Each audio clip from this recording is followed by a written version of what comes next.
ฮัลโหลอยู่ไสไปกินข้าวไปค่อยก็อยู่บ้านนี่แหละสิไปเสียได้เลยค่อยหาแต่รถล้มรถล้มแล้วเราเป็นอย่างไรบ่หั่นแขนหักโอ้แขนหักว่ะฉันให้เราดีขึ้นไวๆเด้อเอ้าเจ้าบ่ตกใจแน่หว่าตกใจหยังครอบครัวเจ้าก็มีประกันภัยอุบัติเหตุส่วนบุคคลเด้เจ้าลืมแล้วซะบ่โอ้แม่นได้เนาะถ้าเจ้าบ่เว้าข่อยคือสิลืมเลยข่อยละอุกใจมาหลายมื้อละ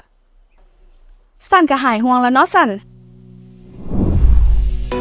แม่นแล้วมีประกันภัยอุบัติเหตุส่วนบุคคลเจ็บหน่อยเจ็บหลายก็ให้การคุ้มครองทั้งค่าปิ้นปัวค่ายาและค่าห้องต่างๆซื้อประกันภัยอุบัติเหตุส่วนบุคคลได้แล้วมื้อนี้ที่พงสวรรค์ประกันภัย APA